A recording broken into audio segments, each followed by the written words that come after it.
made this had to be on bath salts. There's no way they were sober. Welcome to the 2008 Mercedes-Benz CLK63 Black. One of the craziest, most thrilling Mercedes-Benzes ever. Nowadays, when we think Black Series, we think of these hardcore, super track-focused monsters with insane downforce. This is nothing like that. I mean, yes, it does have widened fender flares, no back seats. It's not focused on lap times. It's focused on being as diabolical as possible while giving people irreversible, permanent tinnitus. Just 500 Black Series were built for the entire world. This one finished in Arctic White, one of the more rare colors. Most common are silver black. 507 horsepower from a 6.3 liter naturally aspirated V8. And let me get to the back. As you can see, they took the CLK, gave it some plastic surgery, a BBL, you could say. It is a big rear end. But you sort of get the feeling that Mercedes built this strictly for fun. But with that said, let's go for a drive. Now, one thing I guess I forgot to brief was this car is CATLESS with long tube headers. And so it sounds like that.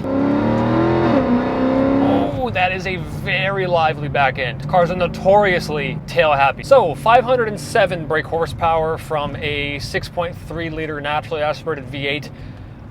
Enormous engine. You know, this was the time of Mercedes when they just didn't really care.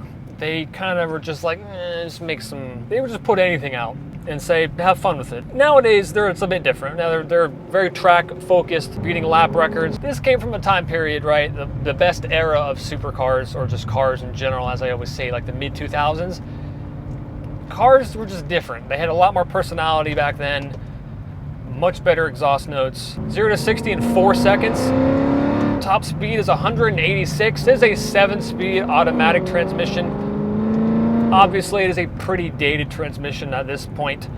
Although the upshifts when under throttle are not as slow as I thought they'd be. They're actually relatively responsive. It's the downshifts that are a bit disappointing. It is just very... like there's no throttle blipping at all. It doesn't really... I don't really know what I was expecting, I guess, but it just doesn't...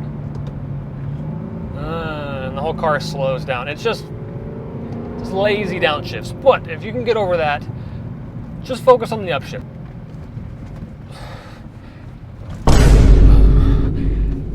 It is a bit stiff. I wonder how it is beneath the underpass.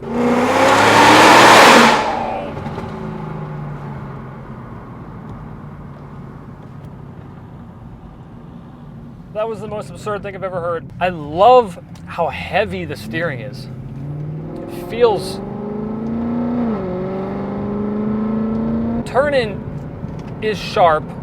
The steering is just... It does lighten up at speed, but it's fantastic. I like the steering wheel more than I thought I would. At first I was like, that's an odd shape, but it works. And the great thing is, it's just a normal CLK inside. I mean, yes, it is a bit dated, obviously, at this point. This is pretty bad, but it's a very familiar, intuitive place to spend time. It is just a Mercedes. Except it isn't. That was 3,500 RPM. This thing revs to 7.5.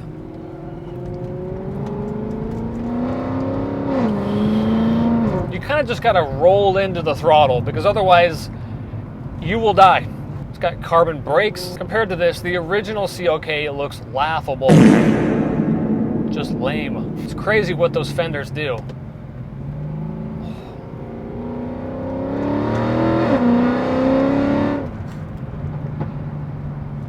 Whoever made this had to be on bath salts. There's no way they were sober. This car has zero manners. It is just a constant racket.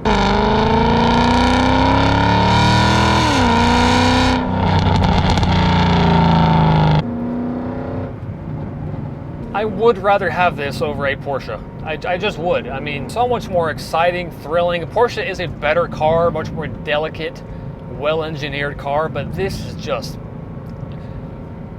it's just different. Again, only 500 in the world, so you pull up to a car meet, pretty much guaranteed this will be the only one there. A couple of weird little quirks in here, I suppose, like the drive selector is very tiny. It looks like it's nestled in between a whale's mouth. And what's funny is, besides the flared arches and the couple of tiny Black Series badges, this car is pretty understated. Like, the average person will just say, that's an old white Mercedes. And they have absolutely no idea. I sent a picture to my girlfriend the other day, and she's just like, this looks like a white Mercedes to me.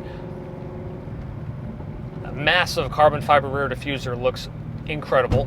It just doesn't really make it that apparent that what you're driving is a bomb.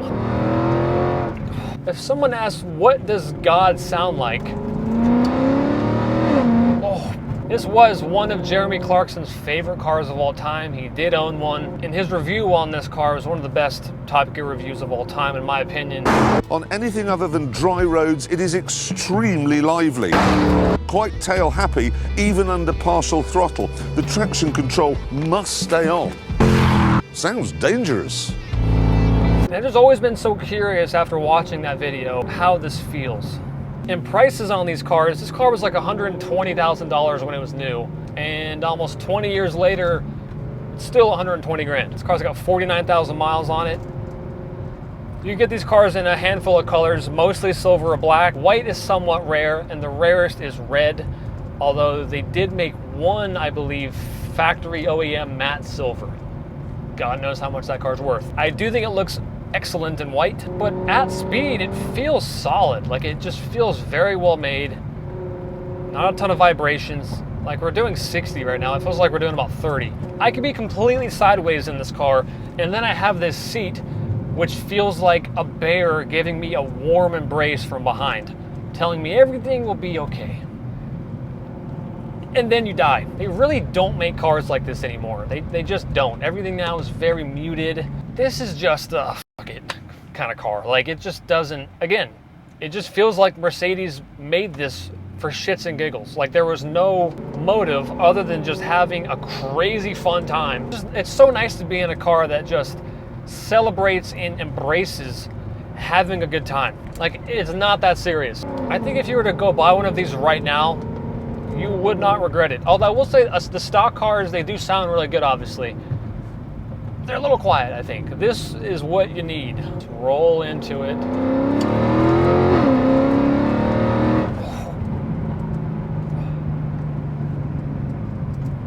You know, it's not that quick by today's standards, but it's so loud, you don't really care. Oh, it sounds like a machine gun. Now, there is a cop hiding right over there. Only gonna assume maybe he got some calls about a loud German muscle car doing laps over and over again, flooring it, giving people tinnitus. But I just drove by him, and he didn't even look at me. And this kind of goes back to, this car is sort of under the radar. It does feel like a muscle car. Like, you can feel the engine just kind of shaking the car around. But do I care that this car is not that fast by today's standards? No. Thank you guys so much for watching. If you liked the video, give it a thumbs up, subscribe to my channel down below, and I will see you guys in the next one.